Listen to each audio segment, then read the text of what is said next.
الحمد لله وكفى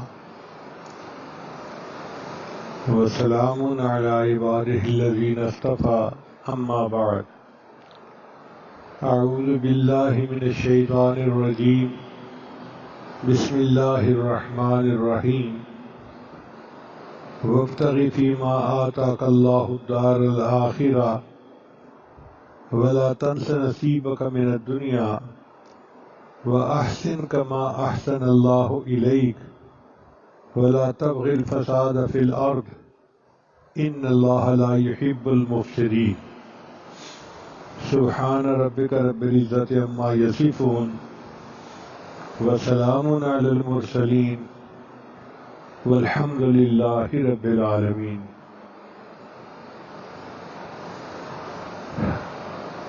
آج کل کے حالات ایسے ہیں، ہر بندہ ملکی معیشت کی وجہ سے پریشان ہے، تو سوچا کہ آج اسلام کے معاشی نظام کے بارے میں کوئی بات کی جائے. ہر انسان کے لیے رزق کمانا لازم ہے. شریعت نے 3 باتوں کا خیال رکھنے کا حکم دیا ہے. سب سے پہلی بات کہ نیت ٹھیک ہو. مثلا ایک نیت تو یہ ہے کہ میں اس لیے مال کما رہا ہوں کہ میں اپنی ضروریات کو پورا کر سکوں گا، مجھے اپنی ضرورت کے لیے دوسرے کے سامنے ہاتھ نہیں پھیلانا پڑے گا. نبی اسلام نے فرمایا وَإِنَّ لِنَفْسِكَ عَلَيْكَ حَقٌّ، اور تیری جان کا بھی تیرے اوپر حق ہے. اس کا کیا مطلب؟ کہ تم اچھا کھانا کھاؤ، اچھا لباس پہنو، اپنے بیوی بچوں کو اچھی طرح رکھو، اللہ نے جو نعمتیں دی ہیں ان کا اظہار کرو. حدیث مبارکہ میں ہے کہ جس شخص نے حلال روزی کمائی اس نیت سے کہ میں بھیک مانگنے سے بچ جاؤں اور اپنے پڑوسیوں کا اکرام کروں، تو قیامت کے دن اللہ تعالیٰ سے اس حال میں ملے گا کہ اس کا چہرہ 14ویں رات کے چاند کی طرح چمک رہا ہوگا. آپ اندازہ کیجئے کہ رزق حلال کمانا اللہ کو اتنا پسند ہے کہ یہ بندہ قیامت کے دن 14ویں کے چاند کی طرح اس کا چہرہ چمک رہا ہوگا اور اس حال میں اللہ سے اس کی ملاقات ہوگی. اور ایک حدیث مبارکہ میں ہے کہ جو بندہ رزق حلال کی کوشش کرے گا قیامت کے دن اللہ اس کو انبیاء کے ساتھ جو ہے وہ جگہ عطا فرمائیں گے.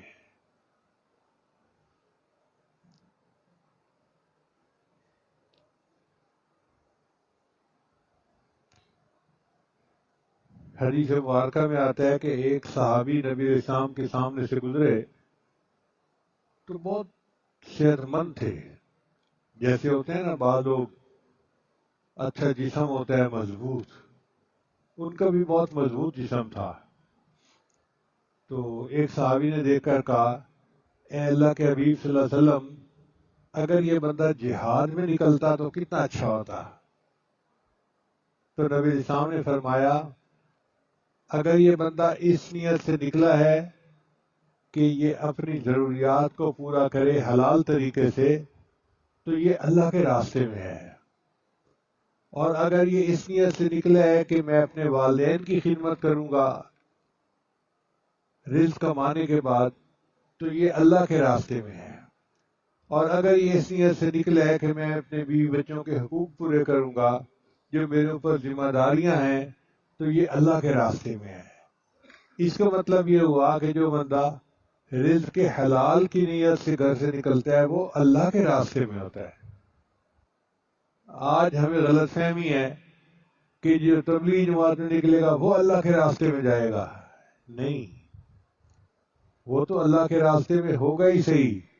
جو طالب علم حاصل کرنے کے لیے گھر سے نکلتا ہے، نبی صاحب نے فرمایا فَهُوَ فِي سَبِيلِ اللَّهِ حَتَّى يَرْجِعَ، وہ اللہ کے راستے میں ہے جب تک لوٹ کے واپس گھر نہیں آ جاتا. تو طالب علم بھی اللہ کے راستے میں ہوتا ہے، اور جو اپنا رزق کمانے کے لیے گھر سے نکلتا ہے وہ بھی اللہ کے راستے میں ہوتا ہے. اس سے اندازہ لگائیے کہ اللہ رب العزت کے ہاں اس عمل کا کتنا مقام ہے۔ پھر یہ بھی نیت کرے کہ میری اولاد میرے بعد کسی کی محتاج نہ ہو۔ بعض لوگ اپنی زندگی تو فقیرانہ گزار جاتے ہیں، پھر ان کے بعد ان کی اولادیں بھیک مانگتی ہیں۔ شریعت نے اس کو پسند نہیں کیا۔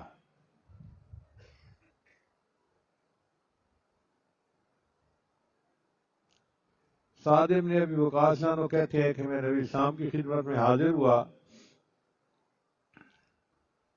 نہیں کہ حجت الوداع کے موقع پہ نبی اسلام میری عیادت کے لیے آئے، میری طبیعت خراب تھی۔ تو میں نے پوچھا، اے اللہ کے حبیب صلی اللہ علیہ وسلم، میرے پاس بہت سارا مال ہے اور میرا بیٹا کوئی نہیں، صرف بیٹی ہے، تو کیا میں اپنا 2/3 مال صدقہ کر سکتا ہوں؟ نبی صاحب نے فرمایا نہیں، زیادہ ہے۔ میں نے پوچھا آدھا مال؟ نبی صاحب نے فرمایا زیادہ ہے۔ پھر میں نے پوچھا کہ کیا 1/3، تیسرا حصہ؟ تو نبی صاحب نے فرمایا ہاں، 1/3 تم خرچ کر سکتے ہو، مگر بہتر ہے کہ اپنے ورثاء کے لیے بھی کچھ چھوڑ کے جاؤ۔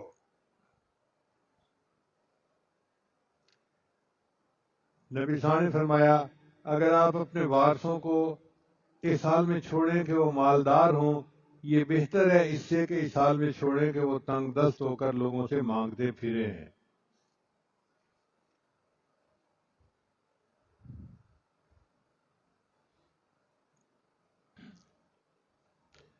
چوتھی نیت یہ ہے کہ آدمی اس لیے مال کمائے کہ میں اس سے اپنے دین کی حفاظت کروں گا۔ آج کے دور میں مال ایمان کے لیے ڈھال ہے۔ آج کے دور میں مال ایمان کے لیے ڈھال ہے، کیونکہ حدیث مبارکہ میں ہے کاد الفقر ان یکون کفرا، قریب ہے تنگ دستی تجھے کفر تک پہنچا دے۔ تو جب تنگ دستی کی وجہ سے بندہ کفر تک پہنچ سکتا ہے تو پھر مال کمانا، میرا ایمان محفوظ رہے، یہ بڑی عبادت بن جاتی ہے۔ سفیان ثوری رحمۃ اللہ فرماتے تھے کہ المال فی هذا الزمان سلاح المؤمن، آج کے دور میں مال مومن کے لیے اسلحہ ہے جس سے بندہ اپنی حفاظت کرتا ہے۔ اگر کسی کی بیوہ ہو اور اس کے پاس وسائل ہوں تو وہ اپنی عزت کی حفاظت کر سکتی ہے، وہ اپنی جان کی حفاظت کر سکتی ہے، اپنے ایمان کی حفاظت کر سکتی ہے۔ جو لوگ گناہوں میں پڑتے ہیں وہ شوق سے نہیں پڑتے، وہ انہی مجبوریوں کی وجہ سے جا کے بازاروں کی زینت بن جاتے ہیں۔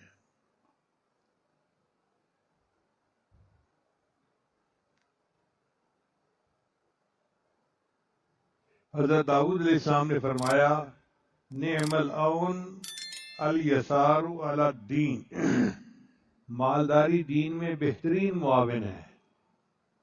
تو جس کو اللہ نے یہ نعمت دی وہ اللہ کا شکر ادا کرے کہ میں اس سے دین کے کام بھی کر سکتا ہوں۔ ہم میں سے ہر بندہ چاہتا ہے کہ میں حج کروں، عمرہ کروں، بار بار اللہ کے گھر کی زیارت کروں۔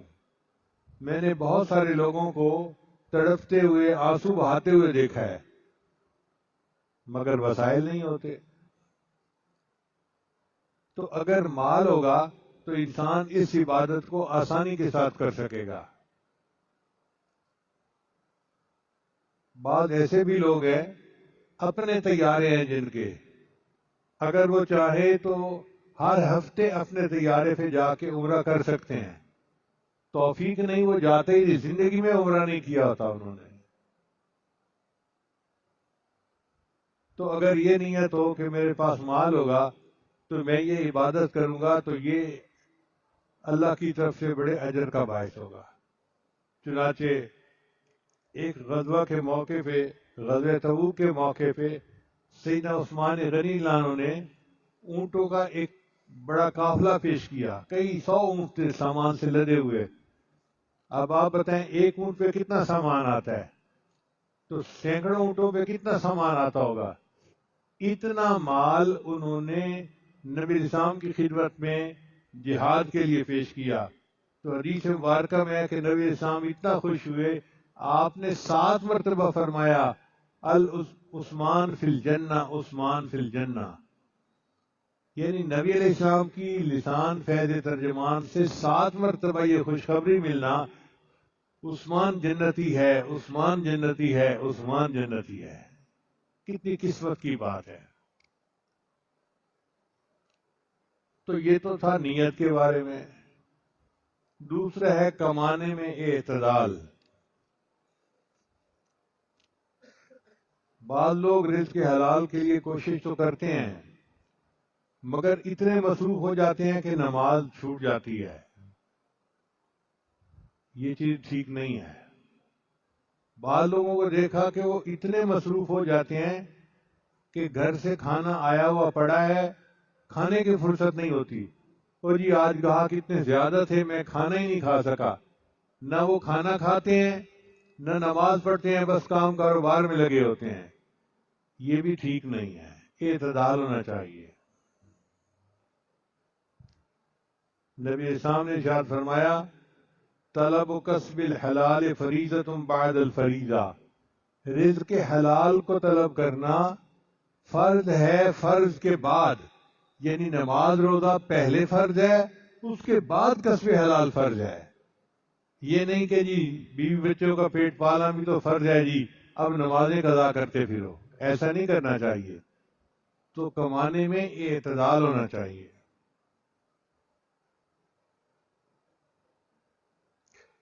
پھر دین اسلام نے یہ بھی کہا کہ جب تم روزی کمانے کے لیے بیٹھو تو یہ نہیں کہ غافل ہو جاؤ، اللہ کو یاد کرو. چنانچہ اللہ کو جو پسندیدہ لوگ ہیں ان میں سے وہ بندے ہیں رجال اللہ تلہیہم تجارت ولا بیع عن ذکر اللہ. میرے وہ بندے جن کو تجارت اور خرید و فروخت یاد سے، اللہ کی یاد سے غافل نہیں کرتی. جو اپنے کاروبار میں بیٹھے ہوئے، دفتر میں بیٹھے ہوئے، دکان پہ بیٹھے ہوئے اپنے دل میں اللہ کو یاد کر رہے ہوتے ہیں، وہ اللہ کے پسندیدہ بندے ہوتے ہیں.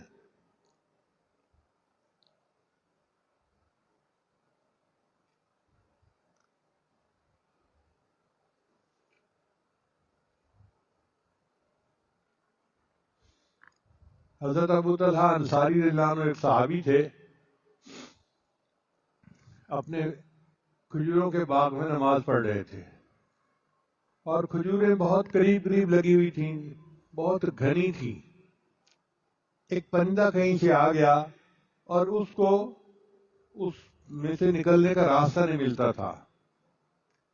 اب یہ نماز پڑھ رہے ہیں اور پرندہ باہر نکلنے کے لیے پھڑپھڑا رہا ہے.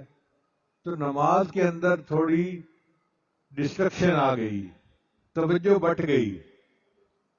اب جب توجہ بٹی تو ان کا یہ حال تھا کہ انہوں نے پورا باغ ہی اللہ کے راستے میں صدقہ کر دیا کہ یہ میرا باغ اللہ کی راہ میں رکاوٹ بنائے یاد میں اس کو اللہ کے راستے میں رکاوٹ صدقہ کر دیتا ہوں. ایک اور صحابی کے بارے میں حدیث مبارکہ ہے، بات تو لمبی ہے، مختصر کرتا ہوں کہ ایک انصاری صحابی تھے، نوجوان نہیں نو مسلم تھے. وہ نبی علیہ السلام کی خدمت میں آئے، اے اللہ کے حبیب صلی اللہ علیہ وسلم، میرے کھجوروں کا جو ہے نا وہ باغ ہے، میں اس کی 4 دیواری کرنا چاہتا ہوں. ایک طرف کچھ درخت میرے ہمسائے کے آ جاتے ہیں، اگر وہ مجھے درخت دے دے تو میری لائن سیدھی ہو جائے گی اور میرے باغ کی 4 دیواری مکمل ہو جائے گی. نبی علیہ السلام جو لوگ نئے مسلمان ہوتے تھے نا ان کے تالیف قلب کے لیے بہت اہتمام فرماتے تھے. تو آپ صلی اللہ علیہ وسلم نے اس بندے کو بلوایا جس کے وہ باغ تھے. وہ بوڑھا سا آدمی تھا. آپ نے فرمایا کہ بھئی اس طرح آپ کے 2 درخت آتے ہیں، اگر وہ ان کو دے دیں تو ان کا کام سیدھا ہو جائے گا. اس نے کہا اے اللہ کے وسلم میں تو نہیں بیچنا چاہتا. بوڑھوں کی طبیعت ہوتی ہے کہ وہ کہتے ہیں کہ ہمیں کوئی ڈسٹرب نہ کرے، جہاں بیٹھے ہوں بس ہم بیٹھے ہیں. عمر کی وجہ سے ان کی طبیعت ایسی بن جاتی ہے. پھر نبی اسلام نے فرمایا اچھا اگر تو یہ درخت دے دے گا تو میں اس کے بدلے تمہیں جنت میں کھجوروں کے درخت ملنے کی بشارت دیتا ہوں. اس نے کہا اللہ کے رسول میں جنت میں تو جاؤں گا نا. نبی صلی اللہ علیہ وسلم ہاں تم جنت میں جاؤ گے مگر تمہیں اضافی درخت ملیں گے. کہتے لا حاجت علی مجھے کوئی پرواہ نہیں. اب وہ بوڑھا چلا گیا. ایک اور صحابی نے یہ گفتگو سن لی. وہ نبی اسلام کے پاس آئے. اے اللہ کے حبیب صلی اللہ علیہ وسلم اگر یہ درخت میں خرید کے دے دوں تو مجھے بھی یہی بشارت ہے کہ جنت میں اضافی درخت ملیں گے. نبی صاحب نے فرمایا ہاں تمہیں بھی درخت ملیں گے. لو جی وہ گئے بڑے میاں کے ساتھ جا کے بات چیت کی, ہیلو ہائے کی, تو تھوڑی دیر اس کے پاس بیٹھے اور اس کے جو درخت تھے نا اس کی تعریف کی کہ بہت اچھی کھجور ہے, بہت پیاری ہے. اب بڑے میاں کو تو وہ بہت پسندیدہ تھی, وہ تو عاشق تھے اس درخت کے. جب دیکھ لیا نا کہ اب ٹاپک چھڑ گیا ہے تو وہ کہنے لگے دیکھو میرے پاس قباء میں ایک باغ ہے جو 1000 درختوں کا ہے, یہ اپنے 1-2 درخت مجھے دے دو اور اس کے بدلے 1000 درختوں کا باغ آپ لے لو. اب بڑے میاں کو لالچ ہوا کہ چلو ٹھیک ہے میں تو 2 درختوں کی بات کر رہا ہوں, 1000 درخت مل جائیں گے. انہوں نے سودا کر لیا. وہ صحابی سودا کرنے کے بعد نبی علیہ السلام کی خدمت میں آئے اور عرض کیا اے اللہ کے نبی صلی اللہ علیہ وسلم میں نے وہ 2 درخت لے لیے اور میں آپ کے حوالے کرتا ہوں اور مجھے بشارت چاہیے. نبی علیہ السلام نے بشارت دے دی تو وہ صحابی وہاں سے اپنے باغ کی طرف گئے جو قباء میں تھا. باغ کے باہر سے کھڑے ہو کے انہوں نے اپنی بیوی کو آواز دینی شروع کر دی, فلاں کی ماں فلاں کی, جیسے ام کلثوم, ام فلاں, ام سفیان. بیوی نے کہا کیا ہوا, آپ نے تو کبھی مجھے اس طرح نہیں پکارا. کہنے لگے کہ اپنا سامان لے کے باغ سے باہر نکل آؤ, میں نے اس کا سودا کر دیا ہے. تو بیوی نے پوچھا کیا سودا کیا ہے؟ فرمان لگے میں نے سودا یہ کیا ہے کہ میں نے نبی علیہ السلام سے کھجوروں کے باغ جنت میں لینے کی بشارت لے لی ہے اور یہ باغ دے دیا ہے. تو بیوی کہنے لگی مبارک ہو, تو نے زندگی میں پہلی مرتبہ اچھا سودا کیا ہے. مبارک ہو کہ تو نے زندگی میں پہلی مرتبہ اچھا سودا کیا ہے. تو اپنی آخرت کے لیے صحابہ کرام اس طرح خرچ کرتے تھے.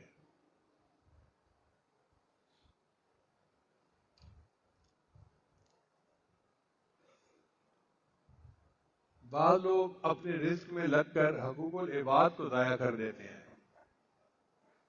مثلا صبح سویرے نکلتے ہیں اور رات کو دیر سے آتے ہیں. اپنے بچوں کے ساتھ ان کو بیٹھنے کا, کھانے مل کے کھانے کا, وقت گزارنے کا ٹائم ہی نہیں ملتا. ایک مرتبہ میں نے ایک بندے سے پوچھا آپ کے کتنے بچے ہیں؟ کہنے لگا جی 3. میں نے کہا کیا عمر ہوگی؟ کہنے لگے جی ایک اتنا ہے, ایک اتنا ہے اور ایک اتنا ہے. میں نے پوچھا یہ کیا بتایا؟ کہنے لگے جی صبح آتا ہوں تو سوئے ہوئے ہوتے ہیں, رات کو جاتا ہوں تو سوئے ہوئے ہوتے ہیں, تو مجھے تو اتنا ہی پتہ ہے کہ ایک اتنا ہے, ایک اتنا ہے اور ایک اتنا ہے. تو اس طرح رزق میں انہماک کے اپنے بچوں کے لیے, بیوی کے لیے وقت نہ ملے, یہ بھی ٹھیک نہیں ہے. بعضوں کو دیکھا بیرون ملک چلے جاتے ہیں اور پیچھے بیوی بچے کا پرسان حال کوئی ہوتا ہی نہیں. یہ بھی اچھا نہیں ہے. اگر کوئی جائے تو اس کو چاہیے کہ 2-4 مہینے کے بعد واپس چکر لگائے, اپنے بیوی بچوں کا خیال رکھے, پھر دوبارہ جائے. جو سالوں کے لیے چلے جاتے ہیں نا جی, 10 سال سے نہیں آئے, 12 سال سے نہیں آئے, وہ ٹھیک نہیں ہے. وہاں پہ وہ گناہ کر رہے ہوتے ہیں اور یہاں پیچھے ان کی بیویاں گناہوں میں پڑ رہی ہوتی ہیں. تو اعتدال ہونا چاہیے.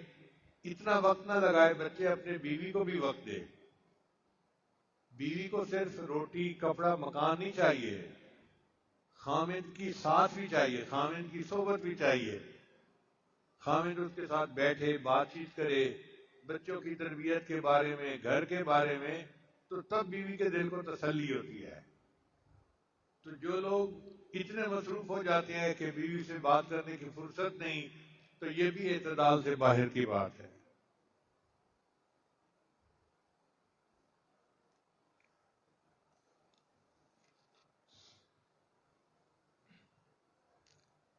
قرآن مجید نے ایک اصول بتایا ہے، وَأَسْكِنُوهُنَّ مِنْ حَيْثُ سَكَنْتُمْ، کہ تم اپنی بیویوں کو وہاں رکھو جہاں تم خود رہتے ہو۔ تو جو لوگ بیرون ملک جاتے ہیں وہ بیویوں کو ساتھ لے کے جائیں، جہاں خود ہیں وہاں بیویوں کو ساتھ رکھیں۔ یہ کوئی طریقہ نہیں جی کہ ماں باپ کی خدمت کے لیے بیوی ہے اور میں تو بیرون ملک جا رہا ہوں۔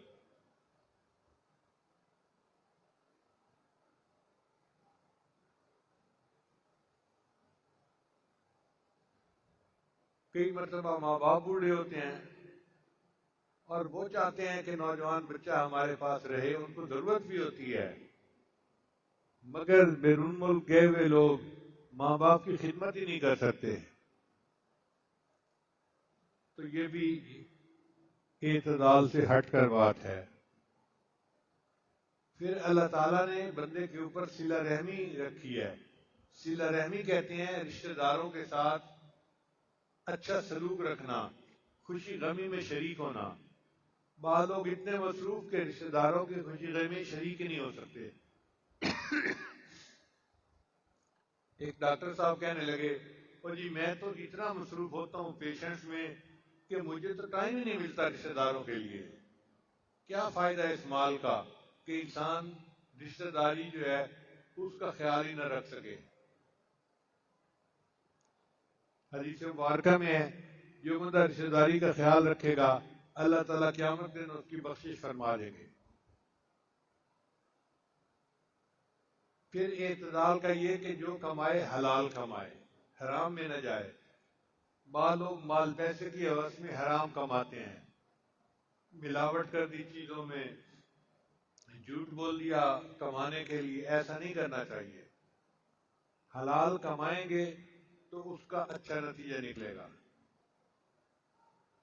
اللہ تعالیٰ قرآن میں فرماتے ہیں، یا ایھا الرسل کلوا من الطیبات واعملوا صالحا، اے میرے رسولو پاکیزہ رزق کھاؤ اور نیک عمل کرو۔ تو اس سے پتہ چلتا ہے کہ جو بندہ نیک عمل کرنا چاہے وہ پاکیزہ رزق کھائے، حلال رزق کھائے۔ حرام کا لقمہ بندے کو اعمال سے محروم کر دیتا ہے۔ بہت سارے لوگ کہتے ہیں کہ فجر کی نماز قضا ہو جاتی ہے۔ یہ جو نمازیں قضا ہونا ہے اکثر اس کے پیچھے حرام کا لقمہ ہوتا ہے۔ کھانا کھانے کے یا تو اپنا رزق حرام ہے، یا پھر سود کا کاروبار ہے، یا پھر ایسی جگہ پہ کھانا کھاتے ہیں، ہوٹلوں پہ، ریسٹورانٹ پہ، کہ جہاں حرام حلال کا کوئی خیال نہیں ہوتا۔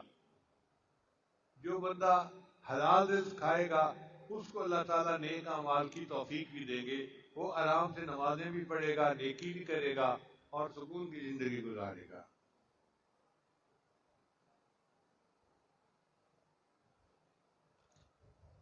عورتوں کو چاہیے کہ وہ مال کے معاملے میں مردوں پہ زیادہ بوجھ نہ ڈالیں۔ خواہشات ہوتی ہیں نا، یہ چاہیے، یہ چاہیے، یہ چاہیے، یہ چاہیے، ایک لیمٹ ہونی چاہیے۔ حد سے زیادہ خواہشات پوری نہیں ہوتی۔ دنیا ضروریات پوری کرنے کی جگہ ہے، جنت خواہشات پوری کرنے کی جگہ ہے۔ دنیا میں تو کسی کی خواہش پوری نہیں ہو سکتی۔ جتنا پوری کرتے جائیں گے خواہش اور بڑھتی جائے گی، اور اکثر اس کے پیچھے عورتوں کا ہاتھ ہوتا ہے۔ کوئی بھی کام کرنا ہو اتنا خرچ کرواتی ہیں، اتنا بوجھ ڈال دیتی ہیں کہ خاوند کے لیے بوجھ اٹھانا مشکل ہو جاتا ہے۔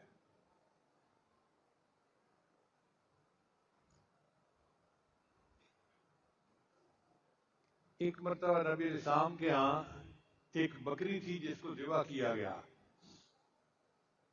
تو سیدہ صدیقہ رضی اللہ تعالیٰ عنہ نے اس کے گوشت کو تقسیم کروا دیا اصحاب صفہ میں، اور بکری کی ایک جو دستی تھی نا، ایک جو ران ہوتی ہے، چونکہ نبی علیہ السلام کو بکری کی رسی پسند تھی، وہ رکھ لی۔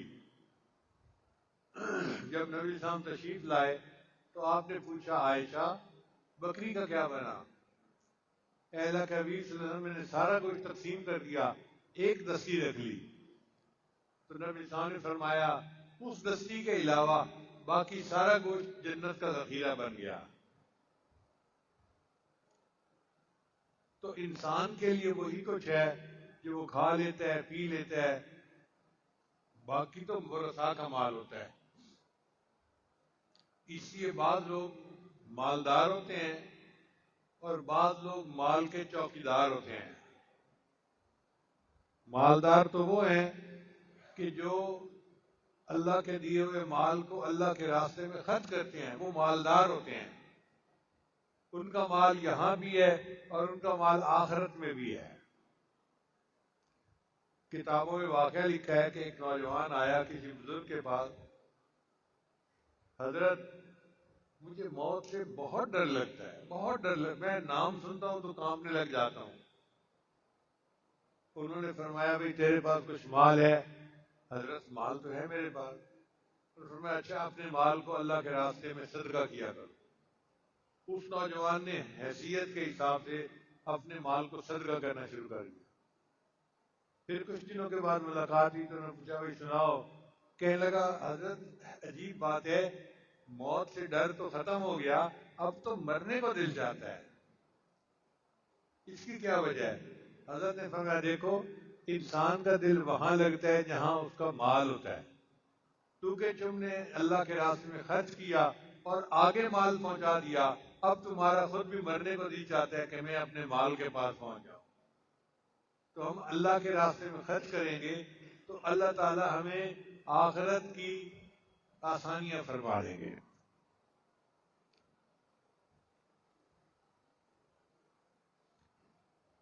بعض لوگوں کو دیکھا کہ ہوتے تو مالدار ہیں مگر اتنے معمولی طریقے سے رہتے ہیں کہ دیکھنے والے کو بھیک مانگنے والا بندہ نظر آتا ہے کہ یہ تو کوئی بھکاری ہے، یہ بھی ٹھیک نہیں ہے۔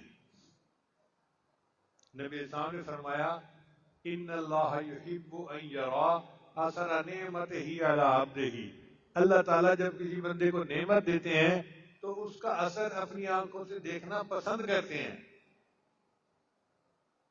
بہت پہلے کی بات ہے، اس وقت میں چیف انجینئر تھا، تو مجھے خیال آیا کہ میں بھی پیوند لگا کے کرتا پہنوں۔ تو ایک کرتا کئی تھوڑا سا پھٹا ہوا تھا، میں نے پیوند لگوایا اور میں نے پہنا۔ جب میں جانے لگا تو بیوی نے روک لیا راستہ۔ میں نے پوچھا کیا ہوا؟ کہنے لگا آپ یہ کرتا نہیں پہن سکتے۔ میں نے کہا سنت ہے اور میں نے سنت پہ عمل کرنا ہے۔ کہنے لگی یہ سنت ان لوگوں کے لیے ہے کہ جن کے پاس وسائل نہ ہوں۔ آپ چیف انجینئر ہیں، اتنی آپ کی تنخواہ ہے، آپ جب جوڑ والا پہن کے نکلیں گے تو لوگ کہیں گے کہ بڑے حاجت مند ہیں، ضرورت مند ہیں، یہ تو لوگوں سے سوال کرنے والی بات ہو گئی۔ مجھے اس کی بات پسند آئی۔ تو واقعی یہ دو سنتیں ہیں۔ ایک سنت یہ ہے کہ جن کو اللہ نے دیا وہ اچھا پہنے اور پھر اس کو آگے غریبوں میں صدقہ کر دیں۔ سفیان ثوری رحمۃ اللہ علیہ کو ایک بندہ روزانہ درس کے لیے ایک جوڑا بنوا کے دیتا تھا۔ وہ ایک جوڑا پہنتے تھے نیا اور اگلے دن کسی غریب کو صدقہ کر دیتے تھے، پھر اگلے دن نیا جوڑا، پھر اگلے دن نیا جوڑا۔ اللہ اکبر کبیرہ، ان کو اللہ نے یہ شان دی تھی۔ تو جس کو اللہ نے وسائل دیے وہ بے شک ایسے کرے، اور جس کے پاس وسائل نہیں وہ پھر بے شک جوڑ لگا کے کپڑا پہنے، اس کے لیے یہ سنت ہے اور اس کے لیے یہ سنت ہے۔ بعض لوگوں کو دیکھا ہے کہ اپنے اہل و عیال پر خرچ کرنے میں تنگی کرتے ہیں، ایسے نہیں کرنا چاہیے۔ اہل و عیال پہ خرچ کرنے کو نفقہ کہتے ہیں، اور حدیث مبارکہ میں ہے کہ قیامت کے دن سب سے پہلے جو عمل میزان میں تولا جائے گا وہ بیوی بچوں کا نان نفقہ ہوگا۔ یعنی اول جو بھاری چیزیں ہوتی ہیں نا اٹھا کے رکھتے ہیں، کہ یہ رکھ لو تولنا ہے، یہ رکھ لو تولنا ہے، تو اول جو اعمال تولے جائیں گے ان میں نفقہ کو پہلے رکھا جائے گا۔ اس لیے حدود کے اندر رہتے ہوئے بیوی بچوں پہ خوب خرچ کرنا چاہیے، اور قیامت کے دن کے لیے اپنے اعمال میں آسانیاں پیدا کرنی چاہیے۔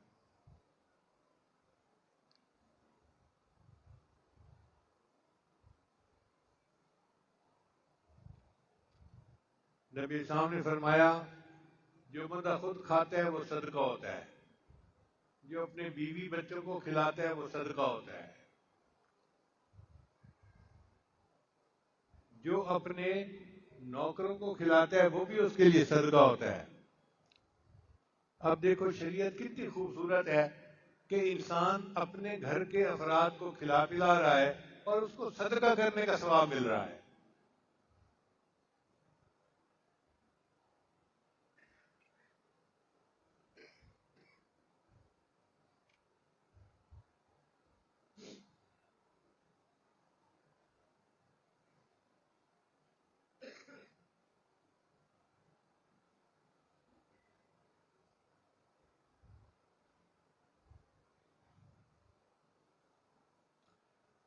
قارون کو اللہ نے بہت مال دیا تھا، تو اللہ تعالیٰ نے اس کو 4 نصیحتیں فرمائیں۔ پہلی نصیحت یہ فرمائی کہ وَابْتَغِ فِي مَا آتَاكَ اللَّهُ الدَّارَ الْآخِرَةَ، جو اللہ نے تجھے دیا ہے اس سے تو اپنی آخرت کو کما۔ تو مال کا اصل مقصد یہ ہوتا ہے کہ انسان اپنی آخرت کو سنوارے۔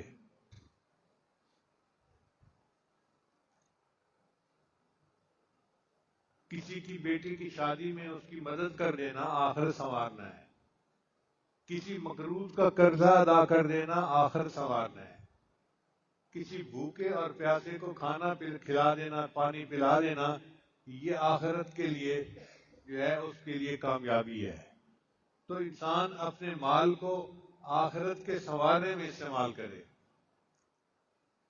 پھر دوسری بات فرمائی وَلَا تَنْسَ نَصِيبَكَ فِي الدُّنْيَا، کہ جو دنیا میں تمہارا نصیب ہے، حصہ ہے، اس کو نہ بھولو۔ یعنی انسان نیکی کے کاموں پہ بھی خرچ کرے اور پھر اپنا رہن سہن بھی ایسا رکھے کہ اللہ کی نعمت کا اثر نظر آئے، اچھا پہنے، اچھا کھائے، اچھا پیے، اللہ کی نعمتوں کا اظہار کرے۔ اور تیسری بات فرمائی وَأَحْسِنْ كَمَا أَحْسَنَ اللَّهُ إِلَيْكَ، اور لوگوں کے ساتھ بھلائی کا سلوک کرو جیسے اللہ نے تمہارے ساتھ بھلائی کا سلوک کیا۔ اس کی بھی کچھ تفصیل ہے۔ بعض لوگ فقراء کو دینے میں بڑے محتاط ہوتے ہیں۔ ایک مرتبہ حج کے موقع پہ حضرت مرشد عالم رحمۃ اللہ حرم میں بیٹھے تھے، اور اس سال بہت فقیر آئے ہوئے تھے۔ ہر تھوڑی دیر کے بعد فقیر آ جاتا تھا مانگنے کے لیے۔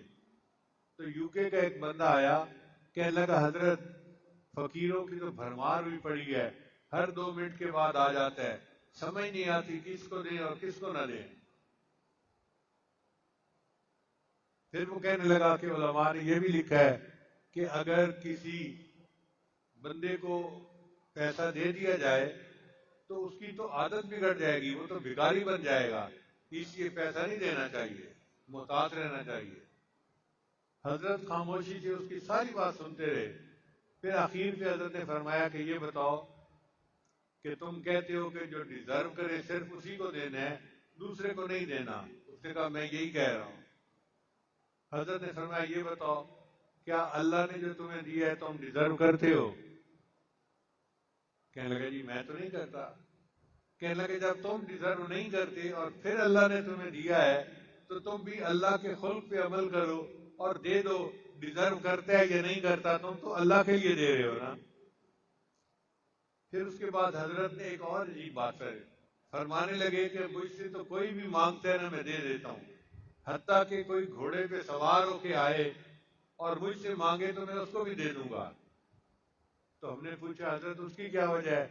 فرمایا میں یہ سوچتا ہوں کہ یا اللہ تیرا شکر ہے تو نے مجھے لینے والا نہیں، تو نے مجھے دینے والا بنایا ہے۔ یہ بھی تو ہو سکتا تھا کہ اللہ اس کی جگہ مجھے کھڑا کر دیتے اور میری جگہ اس کو بٹھا دیتے. یہ تو اللہ کی تقسیم ہے نا. آج اللہ نے مجھے لینے کی بجائے اگر دینے والا بنایا ہے تو میں اللہ کا شکر ادا کرتا ہوں. جو ہاتھ میرے سامنے پھیلاتا ہے میں دے دیتا ہوں. تو یہی بہتر عمل ہے کہ جب کوئی اپنی ضرورت کو پیش کرے، آئے کہ جی میں مقروض ہوں، مجھے پیسہ چاہیے، یا میری مدد کریں، یا میں غریب ہوں، یا بچے کی شادی کرنی ہے، بچی کی شادی کرنی ہے، تو اس کی مدد کرنی چاہیے جن کو اللہ نے دیا ہے. وَأَحْسِنْ كَمَا أَحْسَنَ اللَّهُ إِلَيْكَ. اور آخری بات فرمائی وَلَا تَبْغِ الْفَسَادَ فِي الْأَرْضِ. اور زمین میں فساد نہ مچانا، کیونکہ جن کے پاس مال پیسہ ہوتا ہے اکثر فساد مچانے کا سبب بھی وہی بنتے ہیں. یہ جو ڈانس کلب ہوتے ہیں، شراب شباب کی محفلیں ہوتی ہیں، یہ غریب نہیں لگاتے، یہ امیر لوگ ہی لگاتے ہیں. جن کے پاس مال پیسہ ہوتا ہے وہ مال پیسے کے زور پہ دوسروں کی عزتوں کو پامال کرتے ہیں. یہ ہے فساد مچانا. تو اللہ تعالیٰ نے فرمایا کہ اگر مال دیا ہے تو فساد نہ مچاؤ، یعنی اپنے مال کو نیکی کے لیے خرچ کرو، گناہ کے لیے خرچ نہ کرو.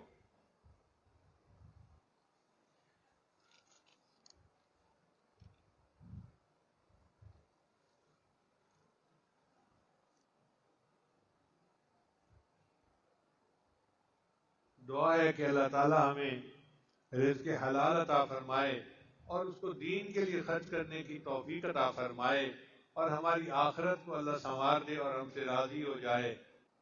کچھ حضرات بیت کے لیے تشریف لائے ہیں تو توبہ کے کلمات پڑھے جائیں گے. یہ کلمات سچے دل کے ساتھ پیچھے پیچھے پڑھتے جائیے. پڑھیے بسم اللہ الرحمن الرحیم. لا الہ الا اللہ محمد الرسول اللہ. آمنت باللہ وملائکتہ وکتبہ ورسلہ والیوم الآخر والقدر خیرہ وشرہ من اللہ تعالی والبعث بعد الموت.